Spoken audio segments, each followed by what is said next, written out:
This is It Was a Thing on TV. Total Red Man has ever done something like this to me!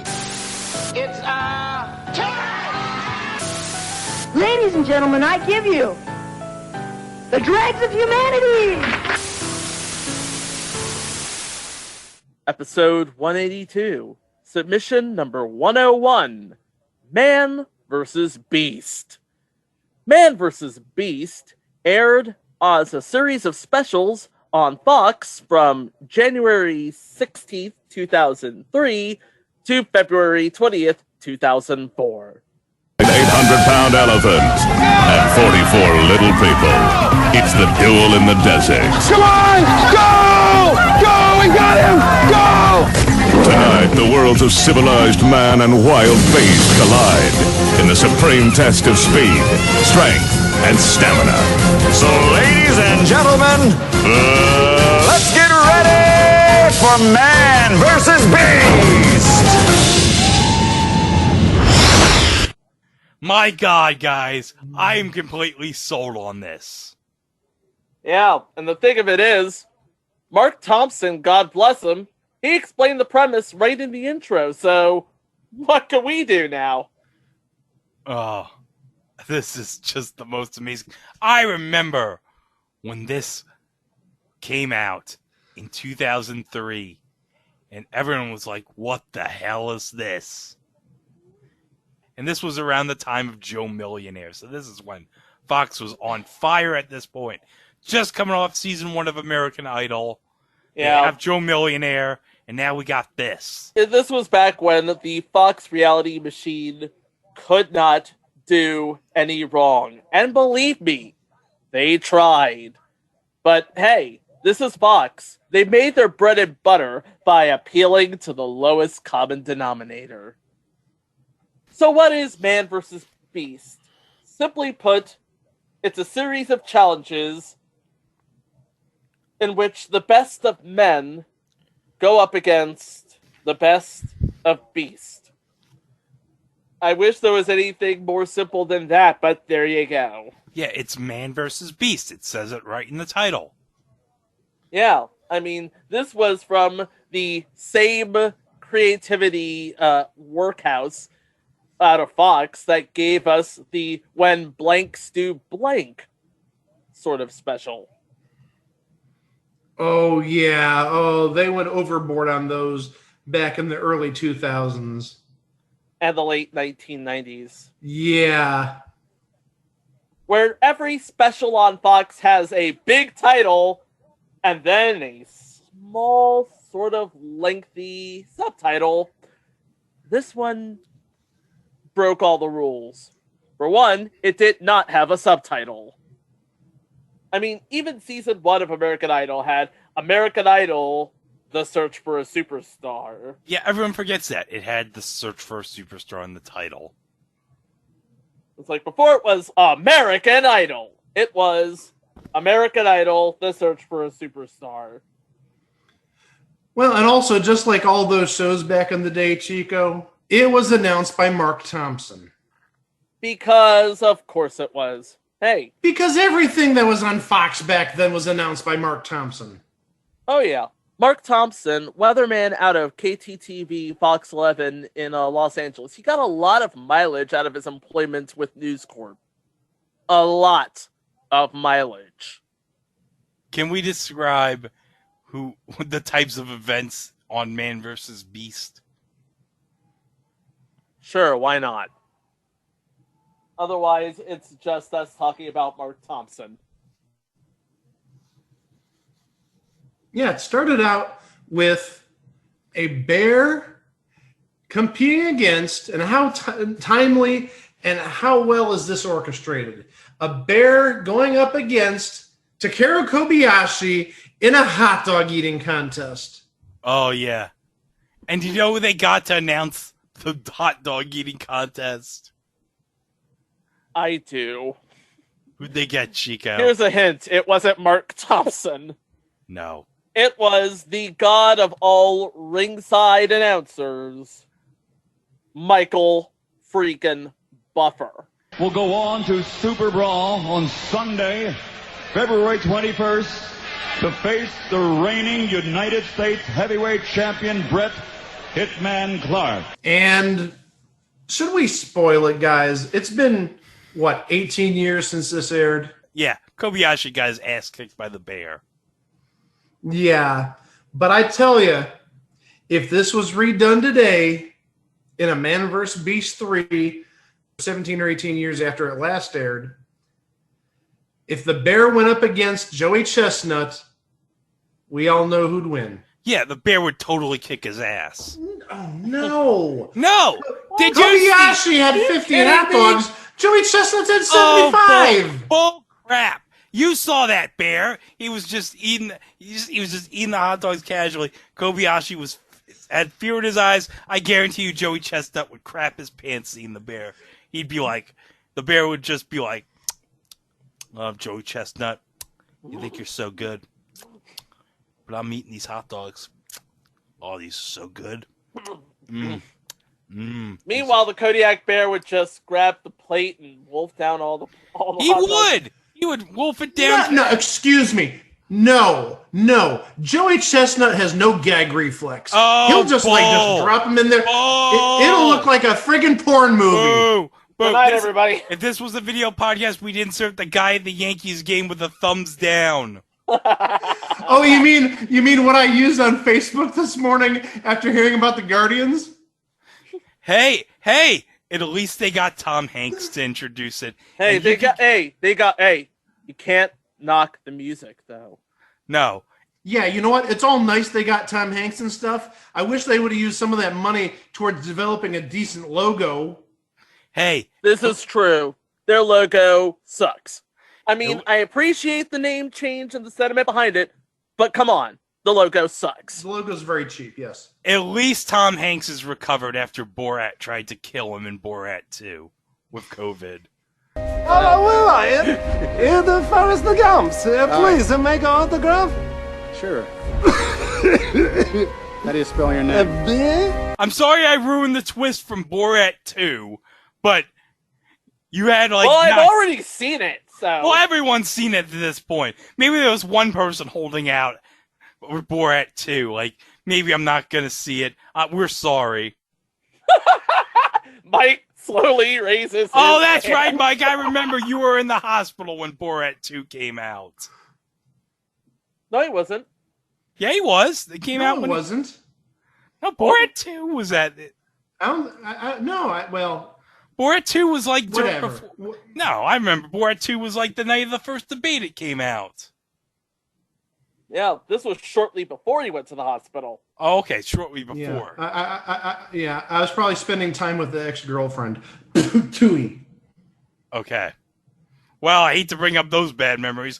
Okay, let's get on with what else they had. Oh, God. Oh, Michael Buffer's stellar analysis was great, too. During the hot dog eating competition. It's so weird to hear Michael Buffer talk like a normal person. Oh, I think we need to put a little sample of it in this episode. Oh, yeah. Let's hear Michael Buffer's commentary during the hot dog eating competition.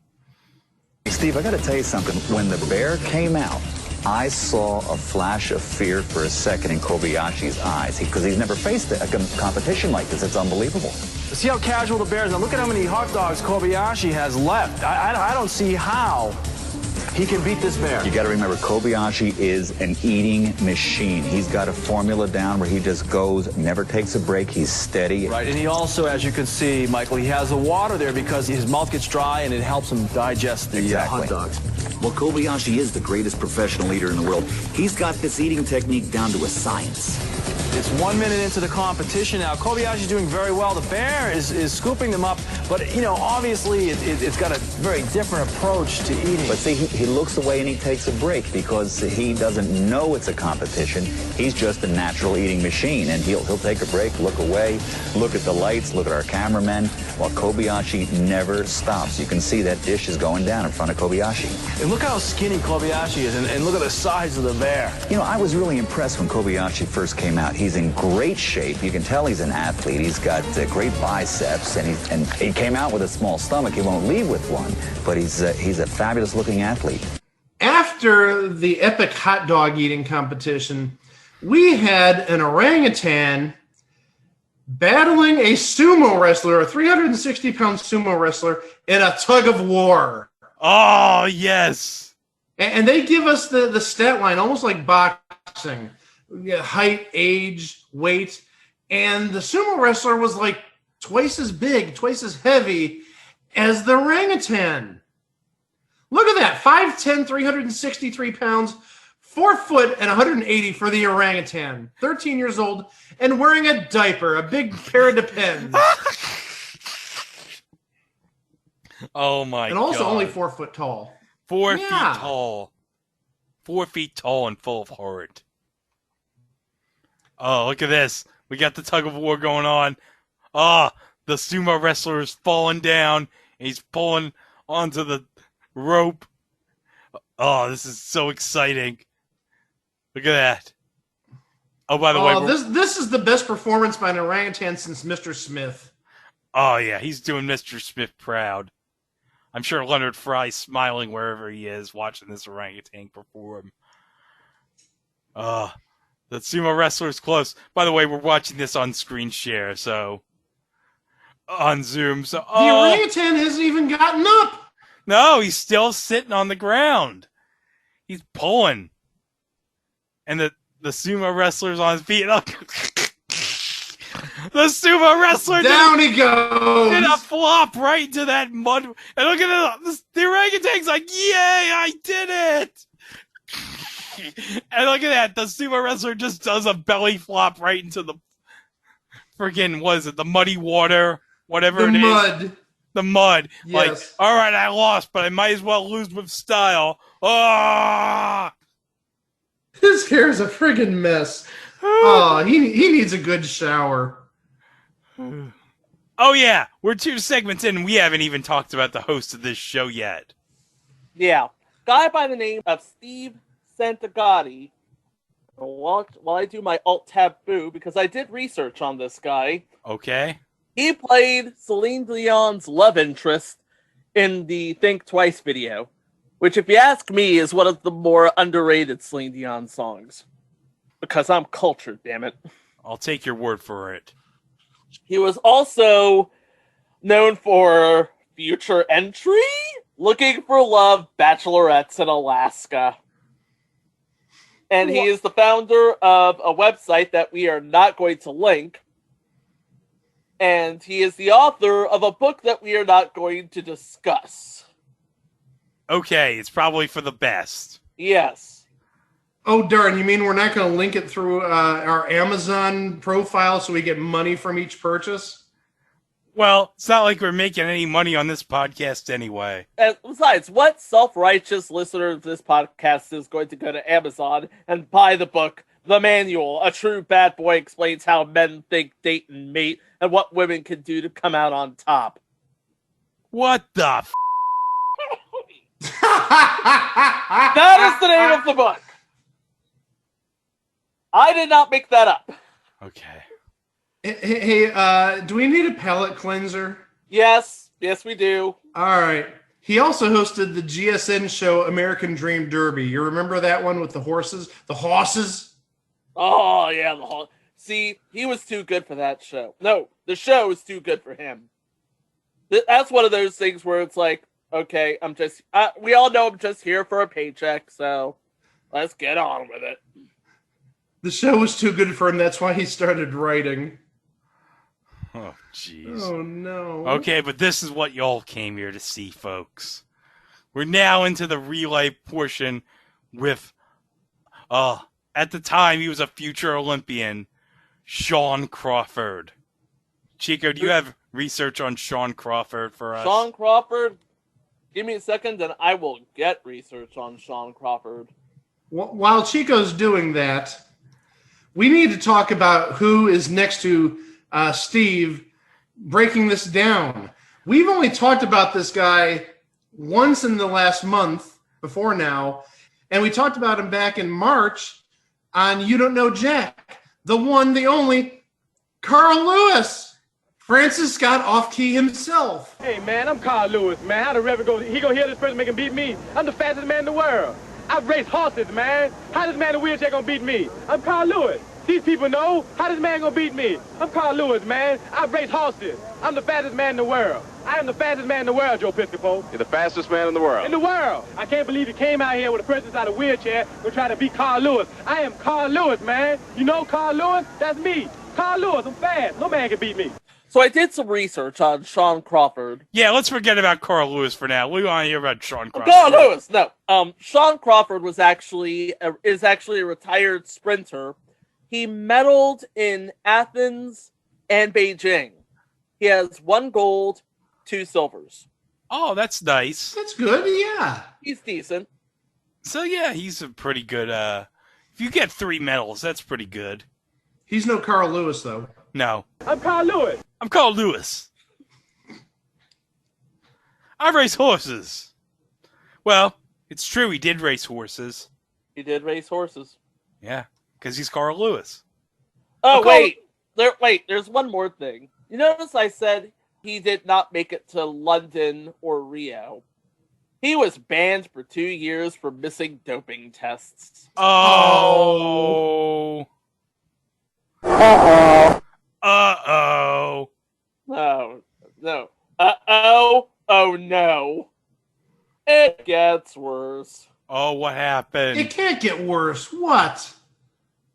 He gave his Olympic medal to, this is from Truth by Consensus Wikipedia, and it links to an ESPN story from 2009, where Netherlands Antilles sprinter Trendy Martina lost his appeal to be reinstated as the silver medalist in the Beijing Olympics. And Sean Crawford actually kept second place, even though the American already gave his silver medal to Martina. And Walter Dix of the U.S. keeps the bronze. So, how could I say this except... Thank you. Thanks, Miss St. James. Oh, Susan, you know, it's a good thing your husband's not producing the Olympics this year. Oh, God. Oh, no.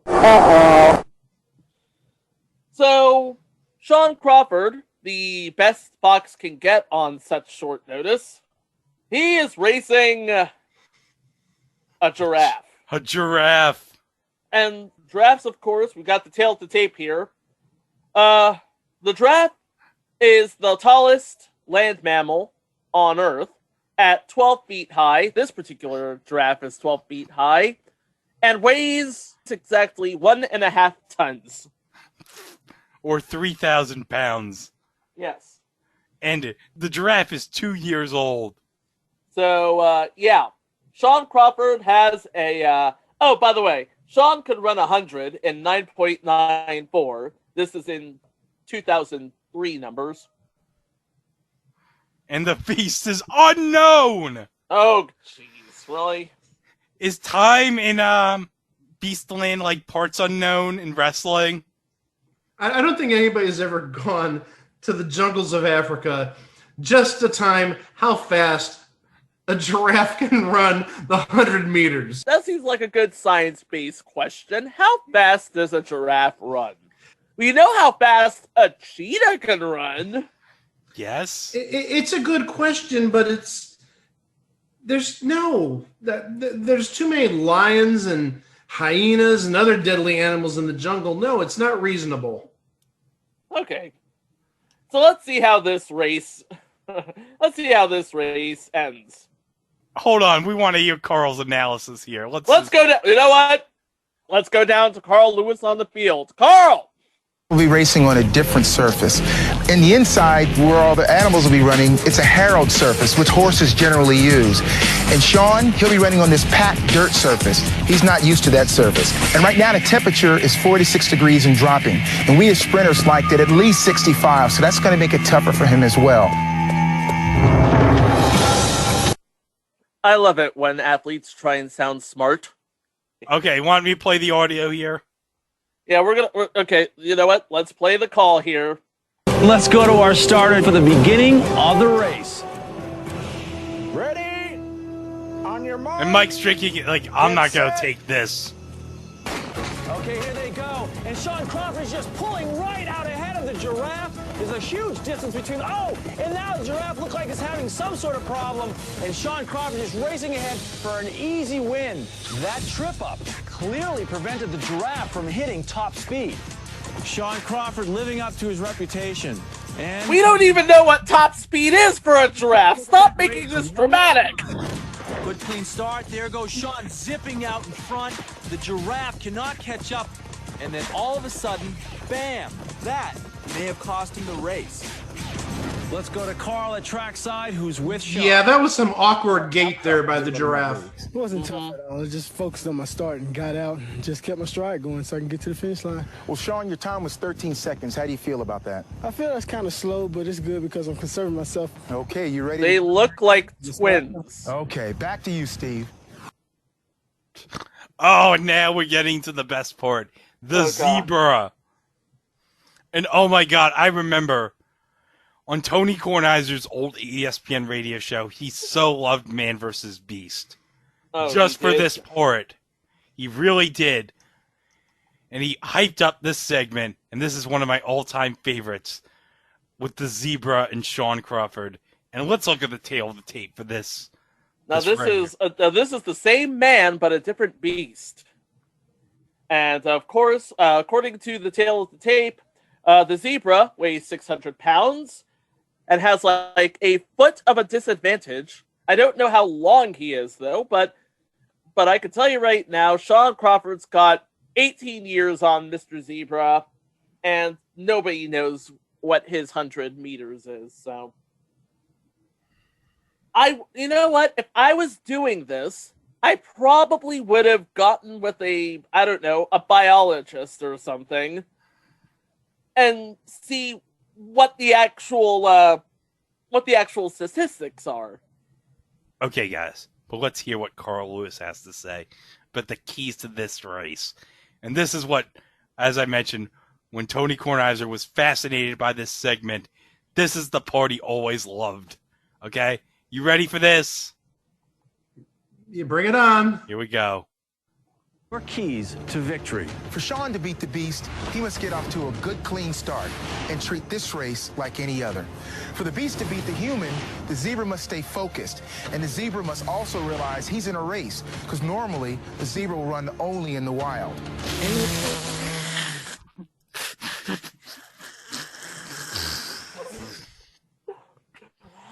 I am 1-800-235-DEAD. The zebra needs to understand this is just a race. At the end of the day, it's really just a race. I mean, come on. Yeah, the zebra thinks he's running for his life. No, it's just a race. Okay, let's go trackside, shall we? Number 2, keep in mind that zebra can cruise at speeds up to 40 miles per hour. See, they should have brought that up. Weinstein for the beginning of the race. Ready? On your mark. Get set. Now this is a race. There he goes. Now you can clearly see they let the gate out for the zebra well before the gun. Sean is putting up a valiant fight right to the end, but tonight the zebra took down the cheetah man. The cheetah man? Did they make the NES game about him? Oh, God. Never thought we'd have an Action 52 reference on this podcast. You get all the obscure NES references here. All the obscure NES references. That's the It Was a Thing on TV promise. Are we going to have a reference to Wall Street Kid next? Or Dusty Diamond's All-Star Softball? Or Wally Bear and the No Gang? Mike Tyson's Intergalactic Power Punch. It was never released. Well, no, this is Man vs. Beast. I think we need to mention Snake, Rattle, and Roll. No. You know what we need to mention? Magic Darts. Not only was it Man vs. Beast, it was Man vs. Robot. Are we really doing this again? Oh, wait, are they going to have another race? Are they really doing this again? Oh my God, hold on, we're going to play this.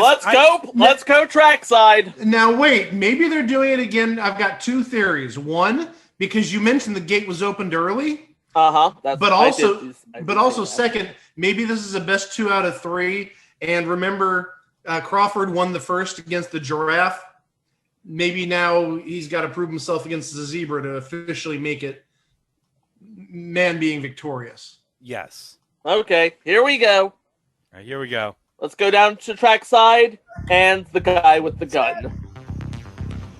Sean Crawford has a great start, and Sean Crawford is out in front, but oh, here comes the zebra, and the zebra's just pulling ahead now. 1, 2, 3. Oh, this is no contest. That's like secretary to 73 Belmont. Say in your face, Crawford. He's still running. I'm gonna replay it right now because you got to see that clock at the end.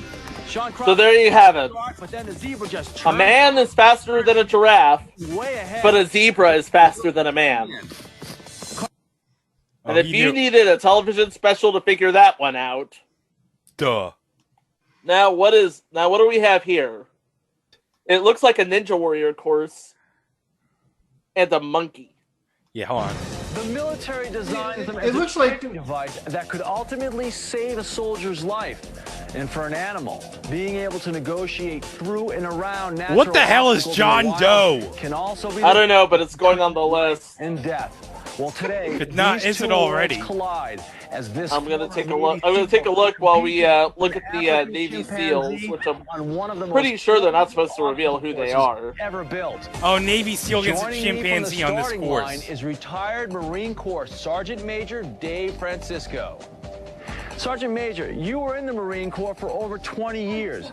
How does the obstacle course factor into overall training? It builds your upper body strength, your cardiovascular. It can also save your life in combat. And I imagine that during training, egos come into play. As soon as these guys get up in the morning, yeah, you can totally tell these interviews aren't separated. The finish line first. Here's how the course is set up. There are 8 separate obstacles stationed over a 100-yard distance. The course starts with a 5-foot wall. You notice there is no warped wall. I have a problem with that. Next, it's a rope swing across a mud pit, followed by a low crawl, an 8-foot barrier, monkey bars, and finally a sprint to the finish. Well, today, the man who will take on the beast is one of the toughest guys to ever come out of the United States Navy. The Sergeant Major spoke with Scott Helvenston just moments ago. You've seen the course. What do you think is going to be your hardest part? Well, with any old course, it's... I gotta stop this. Tell me this guy doesn't look like Skip Bayless. He definitely looks like Skip Bayless if Skip Bayless did not work at ESPN or Fox Sports or out of his Twitter. You put this guy on television now, you definitely need some de-aging software. The same digital de-aging technology they use like in Marvel movies and all that stuff. Oh, yeah. All right, let's replay this now again. It's most important. I don't see Skip Bayless there. That's just me. Too caught up in thinking about what the other person or well, that's your problem. Primate is going to be doing in this case. Can you beat the beast? Can he beat him? I've sized up the enemy. I've checked it out. It's just a wannabe human. All right, guys, the stage is set. What? It's just a wannabe human. Of course, our competitors are in position. And now that wasn't scripted at all. You should know that he holds the distinction of being the youngest Navy SEAL ever. Oh. He was just 17 See, years he's old. a Navy SEAL. He wasn't supposed to, now, unless he is no longer a Navy SEAL, he's not supposed to tell who he is. Well, he's a former Navy SEAL. Oh, so he's a former Navy SEAL. Former Navy SEAL. 3.5 feet tall. Well, and one big thing, he's got evolution on his side. Sergeant Major, who is your money on? Oh, Steve, the chimpanzee lacks discipline. Hasn't been to boot camp. Oh, my money's on the military man. Of course, Somehow, he Sergeant biased. Major, that doesn't surprise. Biased. Our starter is ready. Human bias. Get set. And it's on, folks, and it's a very close start. Oh. The chimpanzee is doing fantastic. Scott Helvenston gets to the rope first. He's almost to the top, but the chimp is super strong, and it looks like he's catching up. The chimp is doing amazing, but he's behind. Scott is at the cargo net first. The chimp is just hitting the cargo net now. He is over the top. Scott Helvenston is doing an amazing job. He's just incredible. Oh, this is so dramatic. He's on the Look at he's him. across. Oh, he's... Now the chimpanzee Oh, the is human just is going hitting the rope. way too Keep in fast mind, for this folks, chimp. The chimps, they don't like water. So he definitely Oh, the wants chimps to don't make like it water, across. guys. Okay, he's across and he's going under into the car right now, and he's hitting the wall. But I'm sorry, I don't think this chimpanzee can make up the distance. Yeah, this in chimp is course. taking his To beat sweet our ass Navy time SEAL doing Scott this. Halverson. Scott is almost through the monkey He's bar. busy having fun with this. He doesn't Look at realize that. it's a competition. Excellent. The Easy chimpanzee win is for still man. moving. There he goes. He's got a lot of heart, folks, and he's got the energy. I hear this is how Planet of the Apes started. Right there. Now Look that is the look of a I need an adult. Oh, He needs a diaper. Put a diaper on him. This is Fox. He doesn't get a diaper. Now, you can't see this, but... You don't want to see it! No! Do I want to paint a mental picture? Yes. Let's just say the chimp is competing as God created him. He's like Tommy Pickles in an episode of Rugrats. He's very proud of his nakedness. He's just strutting a pose there. Oh, okay. Yeah, now he's smiling. Yeah, baby, that's what I got down there. Oh, no. So You're in not the end... supposed to do that unless you win. Well, you know what? He was a winner. Hi, Kiesla. Hold on. What's going on? This is gonna be even better than Herb Abrams. Keith, are you ready for this? Oh God, Keith, we're watching Man versus Beast. A guy versus a chimp in an assault course. The chimp just lost, and he's not wearing any underwear. I see that. I see that. Good night, everybody. Oh my gosh. Oh, I love that there are two. That Chico Sisters' two cameos on this show have been about Herb Abrams and this. Herb Abrams and a chimp competing as the good Lord made him. Oh my gosh. Oh, but guys, we're not even into the main event of the first Man versus Beast. Okay, we're it looks like we're just getting there. Yeah, here we have go. An elephant. An elephant. And we have an airplane. Clearly an American Airlines livery, but they're not going to show it. Oh, they cover it up with. Look at that. They cover it up with some tape, like a giant. But seriously, it's like, how many airplanes do you know that don't bother to paint their planes? Yeah, they're like Airstream trailers. They're just plain aluminum. Oh yeah, clearly an American Airlines plane. This is clearly an American Airlines plane. But we have big Man versus Beast signage on the side. Oh yeah. Oh. And who is this guy? I don't know. Some guy with I believe that is Jules Sylvester, noted animal expert. Oh, okay. Oh yeah, he is like on every other episode of 1,000 Ways to Die. I love this guy. Oh yeah, I was just going to mention that. That's really one of the few things that he's known for is 1,000 Ways to Die. So what is an elephant doing next to a plane, and what is a plane doing next to... Hey, is that Brad Williams? I swear to God, I just saw Brad Williams. Hold on, let me replay it. I don't even know who Brad Williams is. Brad Williams is a stand-up comedian, but he is also a little person. Right at the upper left corner. Here? I swear to God, that's Brad... No, right below him. This guy? I swear to God, that's Brad Williams. This guy with the big-ass forehead right here? The guy with the big-ass forehead, yes. Oh. Well... He's a stand... Now, Brad Williams is a stand-up comedian and also a little person. I follow him on Instagram, so... Maybe you should ask him, were you on Man vs. Beast? I should ask him that. Well... Okay, like, well... Just take a snappy and just say, at Brad Williams comic, this you, bruv? I don't want to disappoint you. That guy looks like he's a lot older than Brad Williams' age back in 2003, which would have been 19. Yeah. Oh. Oh. Shame. Oh well. So, sorry to burst the old bubble there. I love this bald-headed guy right here. He's ready to go. He's ready to go. He's talking about go. He's talking about go. He's like, ooh, I'm ready for this. Oh. Okay, so. What is this? Did they have a practice thing here? They had a practice. They had a practice thing with the airplane. They're like, oh my god, this airplane. It's so big. And they have a coach. They have a coach. Because what's a team without a coach? They're all chugging. They were pulling that airplane with all their hearts. Oh. And that guy, by the way, is Joe Geeb, who is the team captain. Let's hear the interview with the guy who was, he was like talking about go. He's Joe Geeb. He's the team captain. He's the team captain. All right, let's hear an interview. He is the team captain. Let's hear an interview with the captain of the little people. Here we go. We're finally clear for takeoff. Charlie, I've seen strongmen pull airplanes before, but your team is vertically challenged. Is that going to make any difference to you at all?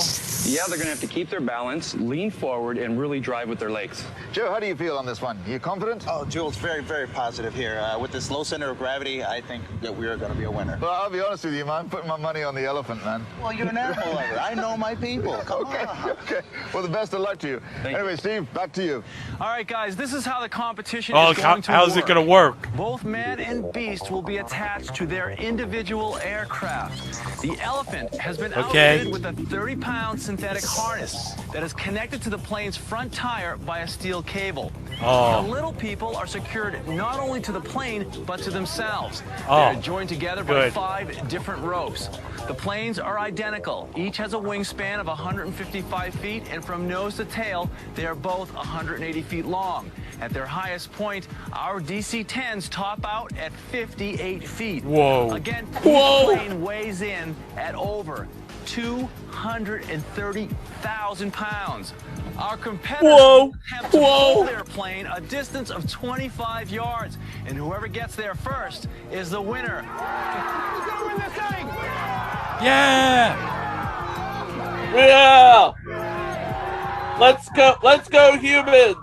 Look at that elephant. He's like, oh, man and beast are take set that, to go. man. So I'm gonna beat the ya. duel in the desert is on. Ready, set, go. Here we go. Oh no, the video digitized. Okay, here we go. Whoever recorded this, damn it, cut off 3 seconds. Look at the elephant. You can only imagine how difficult it is for the little people. Oh God! I don't even know if anybody's making any headway here. His jet going. So now the elephant's like, oh, I'm gonna walk here. Look at this, folks. Look at these little people pull. Look at that. Look at the heart of these little people. They are determined, and it is going to be close. Yeah, you know, the elephant's like, I'm just pulling this along. Keep in mind, it's when the front wheel of the jet crosses the finish line. Okay, the first group of little people have crossed the finish line. The elephant is just making it now.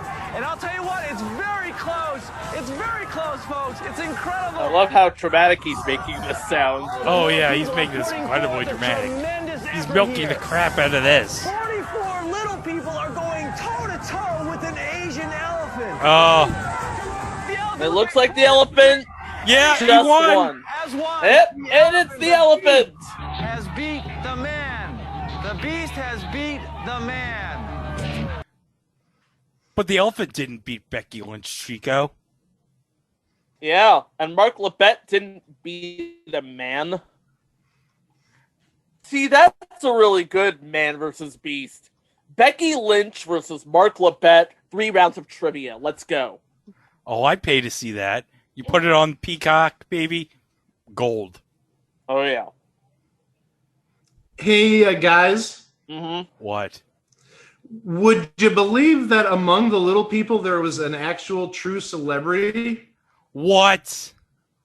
I'm not kidding. One of the little people was Martin Kleba, and where you might know him from is the Pirates of the Caribbean movies. Whoa! Curse of the Black Pearl. Yeah, Curse of the Black Pearl. He played Marty. Played Marty on Dead Man's Chest at World's End. Played Marty. So he's been on at least 3 Pirates of the Caribbean movies. The Dead Man's Chest, Liar's Dice, the video game he was in. And then also Greg, to make you even like mark out even more. Oh, let me guess. He was in an episode of Wings? No, he wasn't. Oh. But this is almost as good. He had a card in Americana's first series. Oh, yes. Nice. I think I've seen that card. Yes. Yeah. Oh, I need to pick that up. Yes, sir, you do. It's great to know sir, he was you among the little people pulling that elephant. Against that elephant, trying to win that competition. Yeah. So that was Man vs. Beast 1. Now, Mike, I know before the show you said you had a theory about Man vs. Beast 2 that we're about to talk about next. Yeah, you're right. I had a theory as to why there's a second Man vs. Beast. Not necessarily because of the popularity or the ratings or maybe desperation by Fox, even though they had American Idol at the time. I thought that since Man was winless on this show, even though they said Man was winless, even though the obstacle course was won by Man, I thought that they did a second one to make sure Man had one victory over Beast, to show who's the actual dominant species. Nope. Seeing the obstacle course and, of course, the giraffe with the hernia disproved your theory. Well, yeah. I'm just going based on the numbers that were mentioned at the end of the show. Okay. Well, whatever numbers. Well, it's Fox. They're known to fudge the numbers. Oh yeah. Not Fox. Not Fox. No. No. But yeah, there was a second one of these. But hold up. Now, guys, for this Man vs. Beast 2, I actually pulled out my copy, my personal copy, from the archives. Yes, I actually taped this back in the day. Oh, wow. If you can believe this. So this is my original VHS copy I transferred to DVD. But can we talk about what preceded this? That I have, for some reason, the first 2 minutes of this. I actually saw it. It was a future entry, The Great American Celebrity Spelling Bee. Hosted by John O'Hurley. Hosted by John O'Hurley, because Fox needed some class up in this joint. And I believe it was won by Corbin Burnson. This was in the period after L.A. Law, but before Psych for Corbin Burnson. Oh, he was in a TV series with Dule Hill and James Rode Rodriguez. I like that. Hey, but how can we forget about Corbin Burnson on the show? How Much Is Enough? We'll get to covering that one, too. Yeah, hey, guys, you want to hear a joke? Do you know how much is enough? 8? How much is enough? Enough. Enough. Oh, enough is enough. No, we're not. Wait, we're not done yet. There's still another one we gotta cover. All right, here we go. Man vs. Beast 2. Do you want to hear the exciting... And they still could not afford underwear for the chimp. Okay, here we go. No animals were harmed. Thank God. Okay, here we go. I believe that phrase is trademarked, so... Oh, okay. American Humane monitored the animal action. No animals were harmed. Oh, we might get sued for saying that. Whatever. No animals were harmed. Oh, no. I just said that. Tonight, it's survival of the fittest. Hey, it's the shirtless Tongan guy from this morning. On Man vs. Beast 2. A world-class It is not the shirt. an Olympic hopeful, a Samoan legend, and 4 little people. Versus a red black Labrador. A black Labrador? Human orangutan. Oh. An orangutan. Pansy. Look at it. Another chimp. A camel. A camel. Watch out, they spit. It's the leap on the lake. The leap on the Man and lake. Beast take a long jump of a short pier. Oh. Is this purebred man's best friend or his worst enemy? Olympic hopeful Brian Clay won't settle until he gets the gold. Then, does All-American gymnast Marshall Irwin have what it takes to dead hang in the Garden of the Beast? It's the Battle of the Bar. The Battle of the Bar. Swinging back and forth. Now this takes some guts. Oh. In this jungle, it's Are they doing the flex arm hang? This last time I did one of those was in high school. Two ordinary or trees. middle school. Two extraordinary climbers. I was born and raised on the tree. It's an extreme exhibition of brute strength. No, it's not the shirtless Tongan guy from this morning. Then it's the return of the little people. Oh, the return of They're the little back, people. And they want revenge. Oh, I want it bad. I want to do it for my dad and make him proud. Last time they lost by inches in a test of strength. They did to not an lose by 8,000-pound inches. elephant. It was not inches, Mark Thompson. Test of speed. It was feet. Epic revenge of the little people. What are they even playing against? Hearts of gold beat a 1,500-pound, 7-foot-tall. A camel. Of course, it's a camel. A very upset camel. A very upset camel. And a very upset little person. Man and wild beast collide in the supreme test of speed, strength, and stamina. There's no magic, no illusions. It's completely real. Oh. So, ladies and And we're not gonna play that. We might get sued. No, we don't want to get sued. No, I'm sorry, Michael. Let's just get ready. Let's just get ready. I'm glad okay? they recycled it from Man vs. Beast 1, so. Okay. They got their money's worth from Michael Buffer somehow. Okay. We're just going to get ready here. Back on the outcome, but not today. Brian Clay is considered smart. Brian Clay, I have no idea who Power in this his is. legs is off the chart. Brian As for Clay. the Labradors are low to the ground. Brian Clay is a decathlete who was the Summer Olympic champion in Beijing. Okay. And he got a silver in Athens, but he got a gold in Beijing. Oh, good. And he ended up speaking at the Republican National Convention in 2008 for some reason. Well, in fairness, it was John McCain and not Mr. Black. Yeah.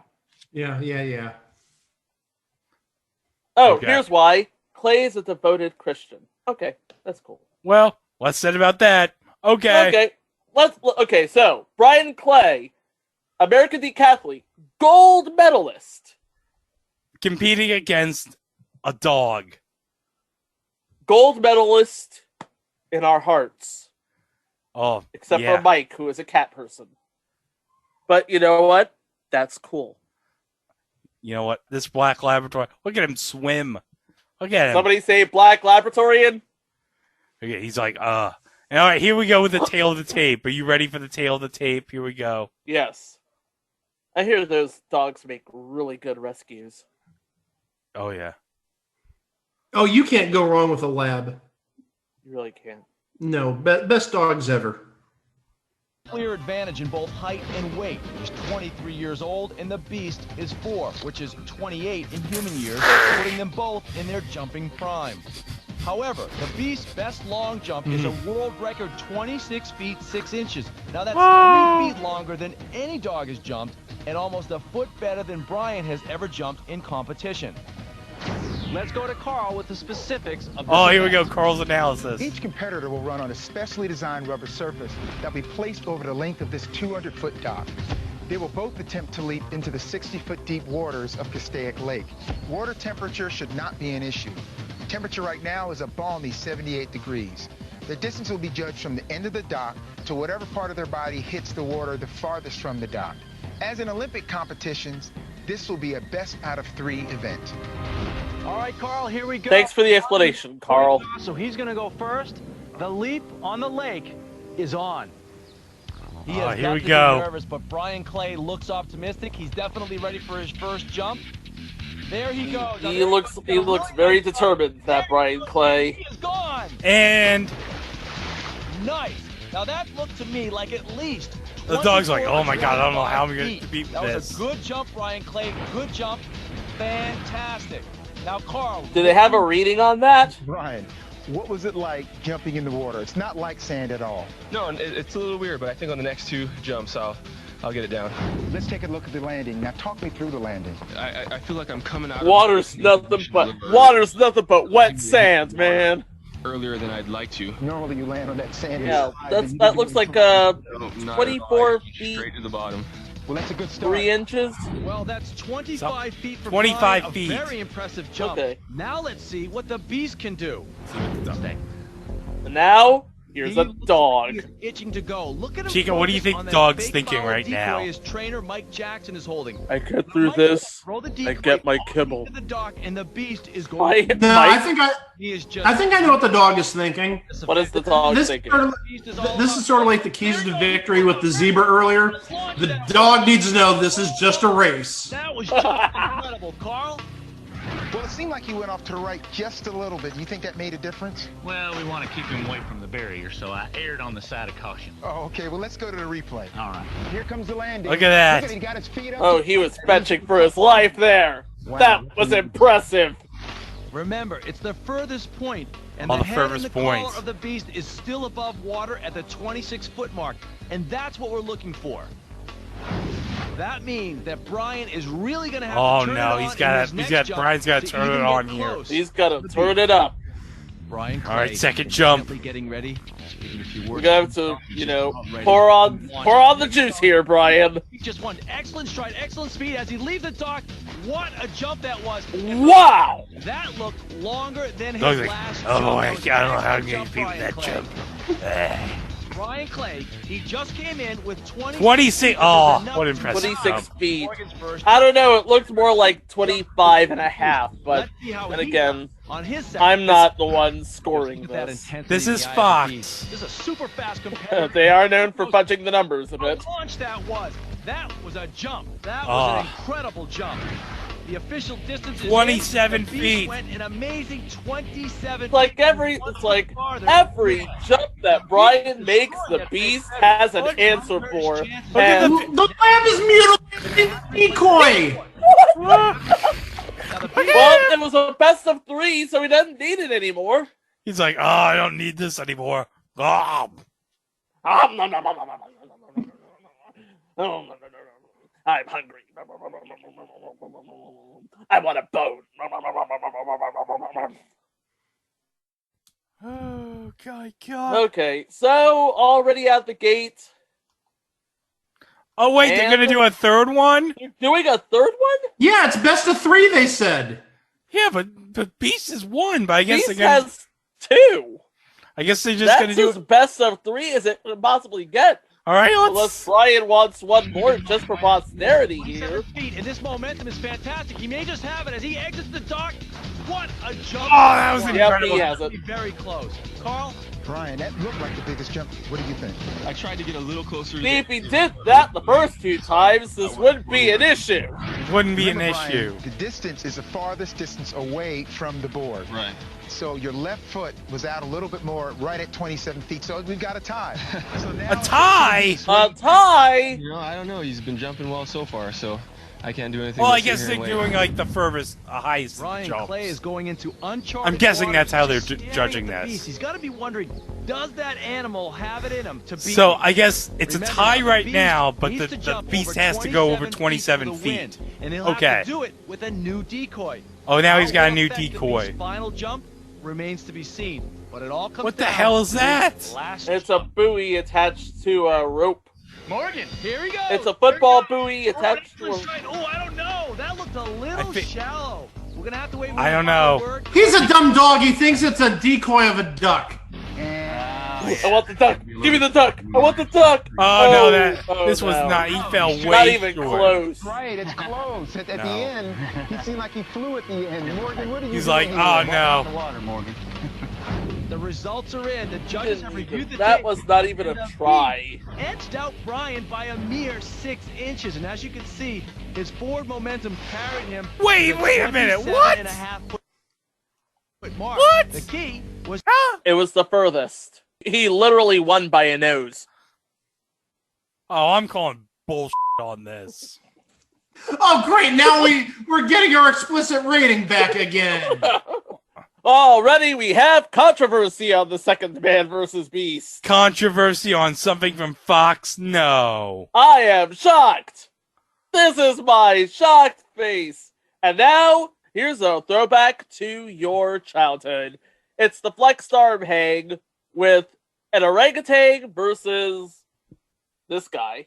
A gymnast. A gymnast. I don't know the gymnast. Let's play it here, and we might get some information about this gymnast. The superpower of an orangutan in a dead hang competition that will be the ultimate test of will. The ultimate test and of with will. me tonight to provide commentary are two experts in the field, premier animal behaviorist Sid Yost, and America's most decorated male gymnast, Olympic gold medal winner Bart Connor. How you doing, guys? All right. Great. All right, Sid, what should we look for today? Bart Connor! Orangutan has What are you tremendous doing upper body here? Strength and a torso that allows them to stretch their arms longer than the length of their body. This was before Paul and Morgan Ham. They have long, narrow hands that are ideal for gripping. Otherwise, it'd be like periods of time. this guy, In the whatever. End, that could be the difference. Well, Bart, that sounds impressive. Well, it certainly does, but man possesses something that the beast doesn't. That's heart and soul. And the man tonight has both, big time. Marshall Irwin is a champion. He's been up against Marshall Irwin offer, and he won't be intimidated by the beast. As an All-American gymnast at Stanford, Marshall is used to being center stage. And in this type of event, I think that's an incredible advantage. Oh, look at that I agility. feel that Marshall will get in a zone, and his focus will beat the beast. This is how the... All right, Chico, do you have any information on the Wikipedia about Marshall Irwin? No, I don't, but I do have information from GoStanford.com. He is a Stanford alum, and he was a double major in comp sci and philosophy, and he recorded a 9.825, winning the NCAA title on the rings in 2002. Oh, okay. So he's an NCAA champ. Yep. And if your computer breaks down, he's the guy you call. Oh, that's nice. And his best was a perfect 10 in 2003. Okay, so we get the rules here. The last one hanging wins. Both bars are 11 foot off the ground. Feet-free competition. That is important, guys. Yeah. And they can alternate hands. Oh, we got the tail of the tape here. The man is 5'3". The beast is 211. The man has like almost a 70-pound weight advantage on the beast. Age is 23. The beast is 5, but in human years it's 10. I love how they have the animal age crossed out, translated into human years. I appreciate the conversion. Yes. Okay. Saves us the trouble. And the reach. Oh, the beast has a slight advantage. Yep, the beast has a half an inch wingspan advantage. Oh my god. Okay, here we go. We're watching this. And here we go. Smiling, you know how that Oh no. Illegal. He's got one hand still on the bar. It's over. It is over. Oh no. He won on a technicality. Yeah, they said that you can't use your legs. Oh no, the beast. The beast was not properly trained on the rules. No, he was not. He was Because like, he's screw your rules. Screw your I play rules. by my own rules. I'm an animal. I play by my own rules. The rules of the jungle. Love the jungle, baby. So it's all even in the first part. So now what do we got here in this after this promo for what the hell is this? My big fat obnoxious fiance. Oh Jesus, we're gonna have to cover that one eventually. Okay. Monitor the animal action. We already know No Mark animals Thompson. were You don't have to remind us.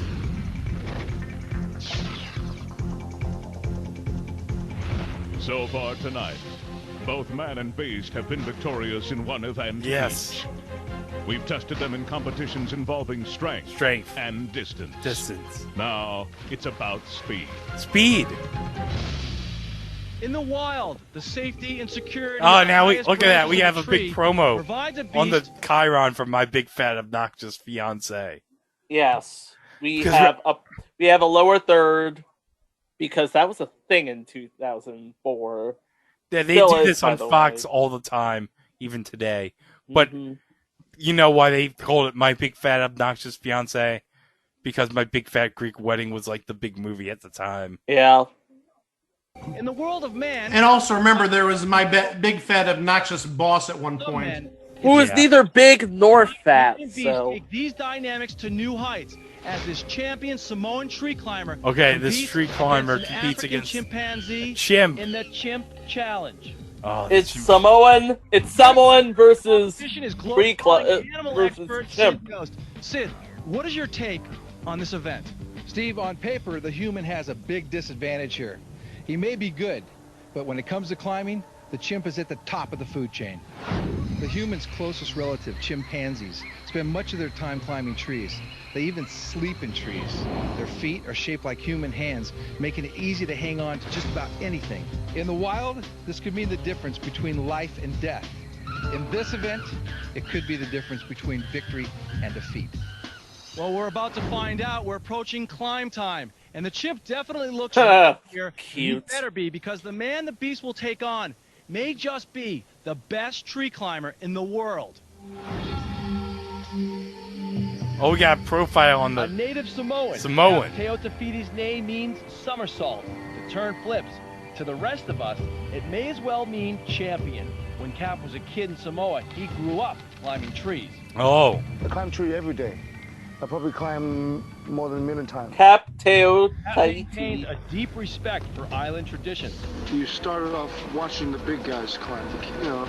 Cap Teo It was Tahiti. brought everywhere because he climbed just to find out how tough you are. He's actually a bit of a stuntman now. He's known for his work on Hobbs. Tail of the tape.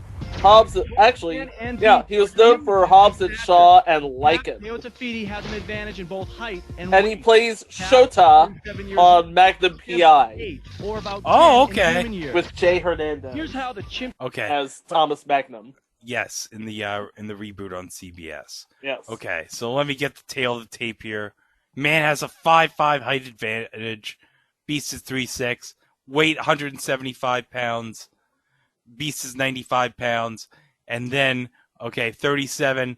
Beast 8, and they what's the 10 in 10? human years?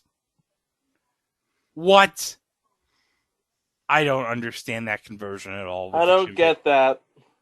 Okay, here we go. Here's the tree climbing competition. Here we go. You Here we ready, go. guys? touches the tree. All right, here we go, Sid. What do you think? Remember, it's 40 feet On the tree straight now. up. Looks like it's a dead even match. Look at this. Incredible. The chimp is actually doing a great job. Look at Cap go. Oh, That's right. He's really yes, jumped this is into no the lead, contest. Sid. The man's gonna Cap win has got this. the flag, Oh, and yeah. here he goes, but the He's chimp got- hasn't even reached the flag yet. The Cap chimp is taking his almost sweet-ass time. all He's the like- way down, and here he comes. You know what the A runaway. key to victory is? He needs to realize that it's a race. He needs to realize it's a race. He did not realize it was a race. No, he did not. Is just now making his way down. Now he's realizing, Beast thinks oh it's a game, crap, this but was the a Beast race. is enjoying himself. This was a race. The times are now official. Man does an astonishing 19.2 The seconds. chimp was like Tom Poston. What? It's a race? Oh no. Oh no, it's a race. Oh no, I gotta get this flag real quick. I gotta climb down the tree. Yeah, you're a little too late for that. Hey, Greg. What? I hear they interviewed the chimp at the end of this, Yeah. and what the chimp said was, "Give that man a banana." Somebody get me a banana. Somebody get me a banana. We needed a Larry Zabisco for stellar analysis on Man vs. Beast. About if the chimp needed a banana or not. Oh no, I meant the man needed a banana, but the chimp could have used one. Oh wait, are we gonna have another competition here between the chimp and the man? I don't even know at this point. Right now, we see Oh my god, we're doing this again! and they're starting. We're running it again. The man must be feeling confident, even though it's a whole new game. Remember, he beat the Beast time by almost half. The question is, will the Beast kick it into high gear on this run? Well, in we order now to beat the realize man? it's a race. Now, Look as at you the can beast see- just like shaking his head like, oh man, you don't want none of this. You don't want this. You don't want none of this. You don't want this? Oh. Beast is trying to play a little psych-out game with the man. Oh. By the way, Give him the people's eyebrow, that guy. flag on the first trip up and simply tap the post on the second. They have a flag with the Both Man man vs. and Beast Beast 2 appear logo ready to on go. it. All right, here we go again. Cap is telling us that he can go up and down twice. Now, Cap's having some problems right now. Oh, no. Oh, no. Those were Look at this. Big words the Cap laid out for us. Oh! Cap's in the lead now. Cap just passed him. The flag, and here Oh. it is. Okay, now remember, the original time for Cap was 19.2 seconds. The Beast has captured the This flag. is over. All the chimp has to do is come on. Well, at least, hey, the chimp got to the flag. Now he has to go back up Wait, now again he's- one more time and down one Wait, more time. oh, in he order gotta to go beat back the Beast. twice. The chimp is already halfway down the The tree. chimp is Steve. already Okay, like on that's his true, first that is halfway true. on Now, his Cap first is try. Obviously has to be tired at this Oh my point. gosh, he's struggling. Look at that. This is the third time up the tree for the man. Is he struggling? Only the second time up the tree for the Struggling. Beast. He looks Quote completely Joe under Namath. control, easing his way down step The by chimp's step. like taking his sweet ass time. Like, is clearly okay, showing I'm signs of catching up fatigue. now. Big mistake, and right now we have the chimp is down. The chimp is down. He has beat Cap. I can only imagine how tired Cap must be. I'm sorry, what? Really? I don't understand. I don't. Yo, you're just making up the rules as you go along, aren't you? Oh, the chimp, just like the first one, he's just like, yup. I'm proud. Yeah, man. Who's the alpha now? Say I'm your alpha. Say I'm your alpha. He's like Superman doing a pose. And he's still not wearing any pants. Why do you always do that thing? Do what? The thing you do when you're fighting. And this thing that you do when you whip your hair when you're fighting with the arm and the hair, and you do like a fighting pose. It's a fighting pose. You're a total poser. I'm not a poser. Oh, come on. I mean, they're great poses, but it does look like you think everyone's looking at you, like, all the time. Such a poser. Ugh, that was disgusting. I wonder what Yelena thought about that pose that the chimp made. She was probably too busy being programmed by the Red Room by Ray Winstone. Spoilers, Mike still hasn't seen the movie yet. Oh yeah, I forgot. He's barely on phase 1 at this point. I have no idea what you're talking about. Don't worry, you'll catch up in about 3 years. Is this MCU stuff? Yes. Oh, well, I'm going to have to follow some of it because, the Indians are now the Guardians of the Galaxy. Oh, yes. Oh, wait. By the way, we did talk about last week, since you guys don't hear the post stuff and we didn't record this, we had this great theory about the ending to Black Widow. Julia Louis-Dreyfus has a hookup with the... Yeah, that's her character. Has a hookup with the Red Skull somewhere being like, hey, Julia Louis-Dreyfus, you're not going to believe what I just saw. I just saw Hawkeye and Black Widow fight here. And, freaking Black Widow went down a cliff, and I think Hawkeye killed her. By the way, Julia Louis-Dreyfus, did you know I ordered the Olympic treble cast and it's terrible? Julia Louis-Dreyfus, I have a question. Why is a Nazi like me ordering a package that has red, white, and blue on it? I have no idea. Well, it is true. Why? It is true. But back to, I'm pretty certain that Clyde was rigged. Oh, yeah, Fox, they rigged that shit. Wait a minute, hold up, guys. I left the commercials in here on this video. Yes, you did. Am I seeing a pre-Soup Joel McHale in this Burger King promo right here? That is a pre-Soup Joel McHale. He's fresh out of football at Washington. He played football at Washington, right? I think. Yeah, but he's not that young. He played football at Washington, but that was back in the early 90s, and this is 2004, so... Yeah, because wasn't Joel McHale on Almost Live? Yes. Yeah, and that was definitely early, mid-90s. Look at this guy, he's so happy! Yeah. He's got Burger King! He's a champion. Who had a Whopper with double lettuce? Nice job. Double cheese, double onion. Nice. No lettuce, extra ketchup, double bacon, double mayo, and 2 extra beef patties. Whose would that be? Mine? Because I'm the champion? I am the champion! I am the champion! I am the champion! Have it your way! Yeah, Burger King ads were very different before they brought in the king. Yeah. All right, here we go. This is what we came here for. The main event, the sequel to the elephant competition from the first race. Here we go. When they engaged in a supreme test of strength by pulling a DC-10 airplane. In the end, the elephant won out, beating the little people by just inches. Tonight they're back and they want revenge. But this time it's not a test of strength, but a test of speed. We're here at Los Alamitos Racetrack for an epic relay race between a team of 4 of the world's fastest little people and a 7-foot-tall Arabian camel. It's the revenge Hey, of the little NASCAR on people. Fox is Sunday Here at with me 1 to analyze p.m. the race is Olympic gold medalist Dan O'Brien. Dan, what can we expect to Oh, see? we have Dan O'Brien, of course. If you don't know who Dan O'Brien is, what podcast are you even listening to? I mean, come on. Dan versus Dave. We're talking about that soon. We'll talk about that next week. But yeah, Dan O'Brien, 1996 gold medalist in the decathlon. A very stellar athlete. Let's hear what Dan has to say about this competition here. Steve, this is really an intriguing matchup.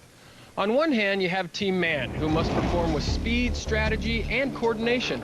On the other hand, you have the Beast, whose only concern is getting to the finish line as fast as he can.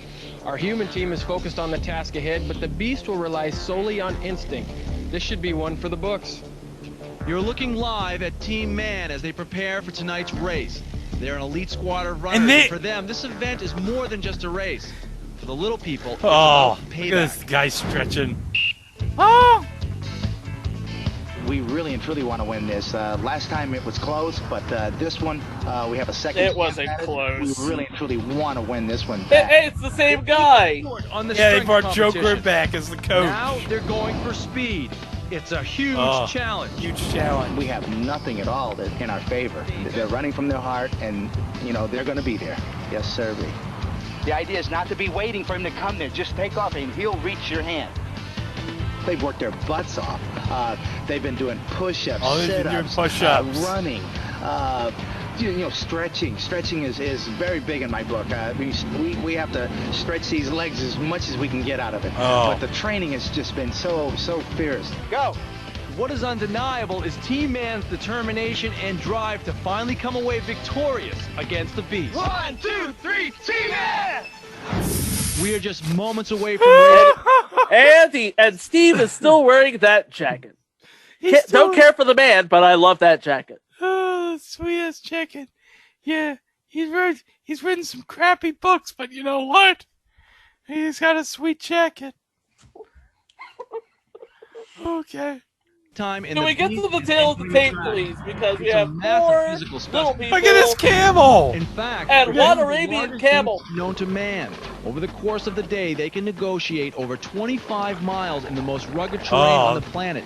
They are so strong, they can carry almost 1,000 pounds Wow, on their back. 1,000 Although pounds. they take time to get up to speed, when they sense danger, their powerful legs turn them into 1,500-pound running machines. Oh. Let's go to Dan O'Brien, who's with Team Man. Dan? You guys warmed up and ready to go? Absolutely. Yes, sir. All right, Joe, I know you're not running tonight, but you are the team captain here.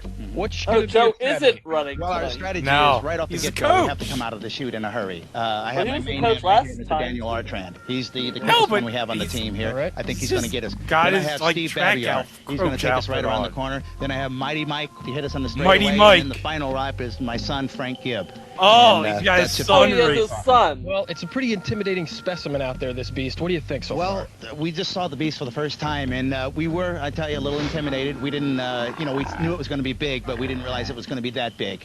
So, like I would say, we're back to the chute again. We got to get out of the chute first of all to get the lead, and I think that's a major point there.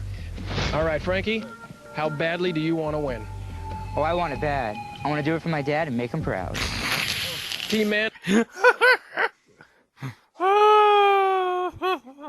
Oh, I wanted Frank. bad.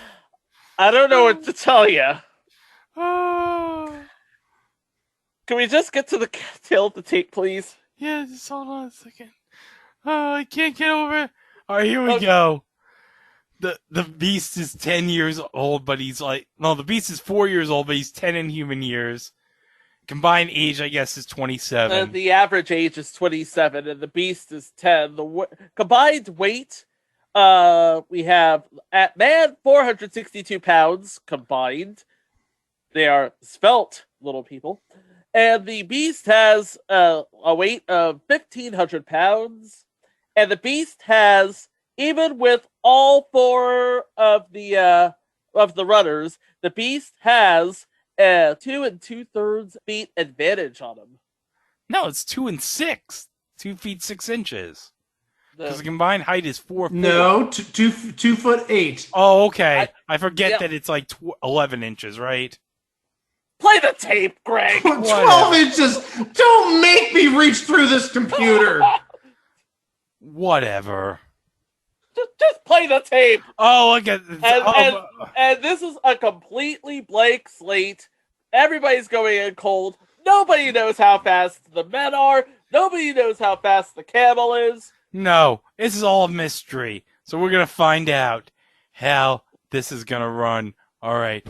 For Team Hold Man, on. We got to have Dan O'Brien's thoughts about his analysis, just like Carl Lewis with the Focus Zebra. Carl Lewis was busy with the dog. Okay, here we go. Here's Dan O'Brien's analysis of this race and what the keys to victory. Here we go. Keys to victory. For Team Man to win, it's a combination of several factors. A fast start is essential. The baton handoff must be swift and clean, and whoever runs the anchor leg has to put it in high gear from the first step. For the Beast, it's focus, focus, focus. It cannot be distracted even for a split second. Once a runner, man or beast, loses their stride, it's over. Ooh, shiny red ball. The elements are with us tonight. It's a crisp 58 degrees, and the track conditions are excellent. Take a look at the track for a moment, if you will. Look at that track. It's harrowed, and now that's the side the Beast will be running on. On Oh, the they other side, separated it. it has been packed, and that's the side the Team Man will be competing on. And in between them is a barrier. Now, this is a safety measure because keep in mind, this beast weighs close to 2,000 pounds. And should something go obvious, wrong, guy. the results could be devastating. I'm shocked. Team Man loosening up and keeping warm, getting rid of some of that nervous energy. They have to be nervous right now. Last time they were beaten. Here's by Team just Man stretching. Remember, it's a staggered start, 330-yard dash. Oh, look at that camel. The camel is incredibly ornery. Oh, he's so incredibly ornery. Okay, here we go. We're getting ready for this race. Now. All right, Hey, if I was on a special on Fox, I'd be ornery too. Free to go and are in position. Daniel Artran is ready. He's in the blocks. Now remember, the Beast is a notoriously slow starter. This should play into the hands of Team Man, whose strategy is to get out fast, get the lead, and keep it. The Beast is in the starting gate. The revenge of the little people begins as soon as former Olympic starter Dan Reinstein counts us down, and here we go. On your marks. Set. We have a clean start, and Team Man is off fast. Okay, as predicted, the Beast is making a slow, unsteady start out of the gate. And Daniel Artran has gotten Team Man up to the lead that they wanted. The question now is, will the Beast turn it on? Okay, the first handoff is clean, and the Beast is still on. No, wait, there he goes, and the Beast is now like, starting what do I to go. see? The camel is Running, moving. The question is, I gotta hurry will up. he be too far back to catch up? Team Man is running there at a good, clean pace, but all of a sudden, look at the energy now. Now the camel is really kicking it into high gear and closing the gap. I don't know, I saw a little bit of an unsteadiness there. Clean, but the camel is clearly catching up. He is now, in fact, passing Mike Murga and is in front of him by at least 4 or 5 yards. Oh. He started slowly, but now he is moving quickly. And the Look at next that, the camel baton gave a look like, will oh, you're not be going to catch critical. me. Mike Murga handing it off to Frank Gibb. Oh, that is a bad pass. Oh. That's a Bad hands off. Frank Oh, Gibb is just turning. look at this guy go. Look at this little guy. And closing the gap. The camel is slowing down, and it's anybody's race. We're down to the finish Oh. line, and oh! It is Oh! That's way too close to call. photo What a finish! race. As an Olympic competition, the judges are going to be looking for whose chest crossed the finish line first. That will determine Hold up. the winner. Who's What? I'm sorry, what? I'm sure you two have never seen the Bobcat Goldthwait John Candy classic Hot to Trot. But there was actually. I've heard of it, never seen it, but okay, I've heard Chico's has seen it. Okay. Now, Chico, you remember that there was a photo finish in the movie, right? I do. Do you remember how they determined the winner of the race? Whose face got across first? No, not his face. John Candy's character's front teeth crossed the finish line first. Yeah. Because he's a talking horse. Hey, Mike, did you know that movie has Dabney Coleman in it, who is the villain, and he's great? Play the damn tape. I did know that, yes. Oh, you need to see. Everyone needs to see Hot to Trot once in their life. What's this?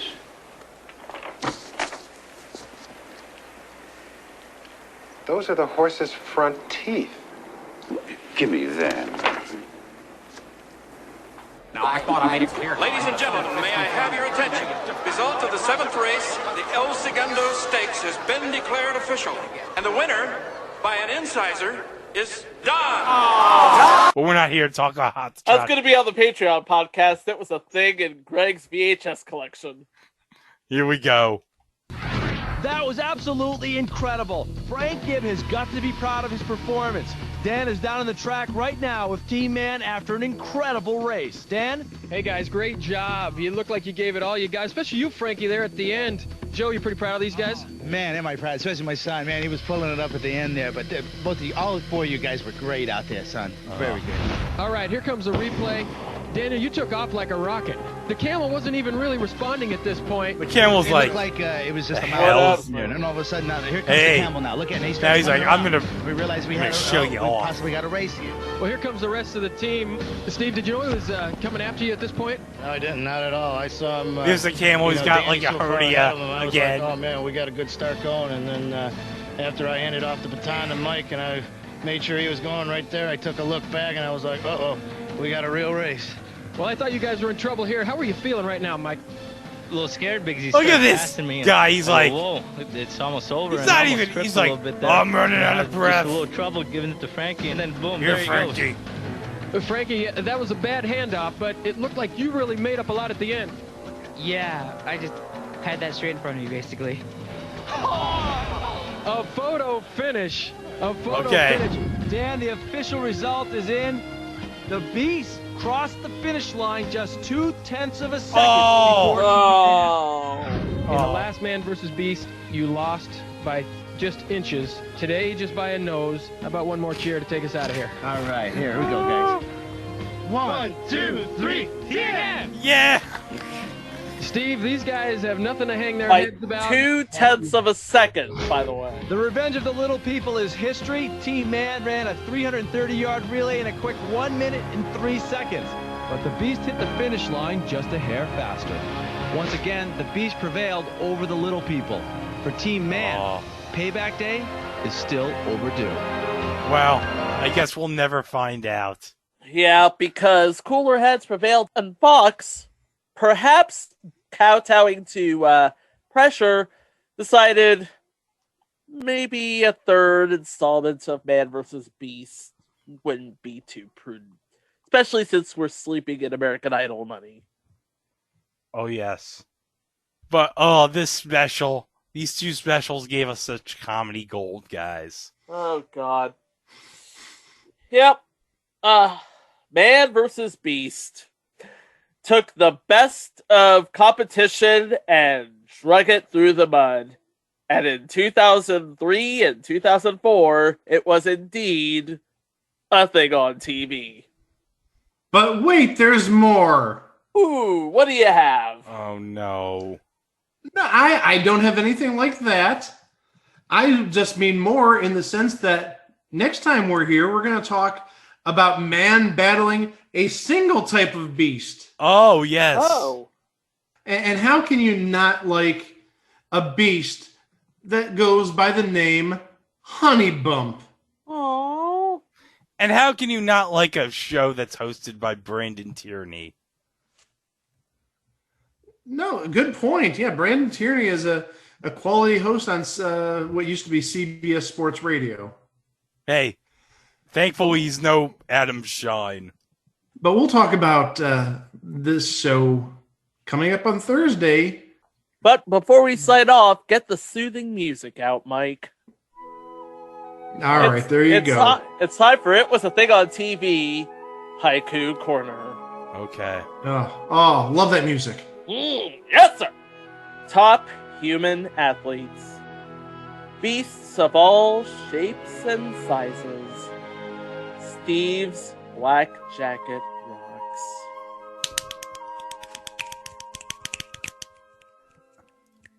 I don't do snaps, I just do fast claps. I'll take it. But yeah, you'll find out more about our next subject on the next episode of It Was a Thing on TV. Thanks for listening, and we'll see you on Thursday. Wow! Hey, Carl. As usual, awesome. What's the story? Well, I had to slow down a little bit over on the other side because my feet was about to burst into flames, and that happened before. I don't want that to happen because the track would have caught fire and killed a man in the wheelchair. But, Carl, you put Reverend Jimmy away. Do you feel good? Yeah, I feel real good. I knew what was going to happen before the race. I told you, I'm Carl Lewis. I don't lose races. I'm very fast, very quick. My feet still feel hot. The world's fastest human, and here comes Reverend Jimmy. Reverend, if you could just come right in here. How do you feel about that? Carl Lewis kind of blew you away, huh? Well, first of all, I'd like to congratulate Mr. Carl Lewis on running a fine race. He runs as a very fast human being, but it was a fake.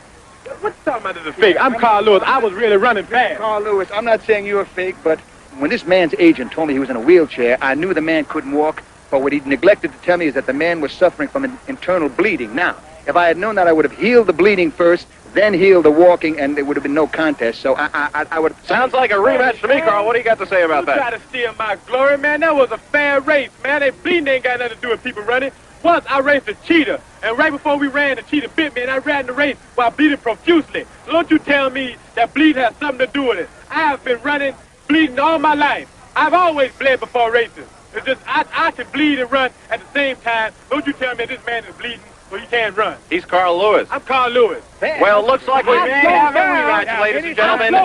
Exciting, thrilling, ridiculous. This is Joe Piscopo, HBO Sports.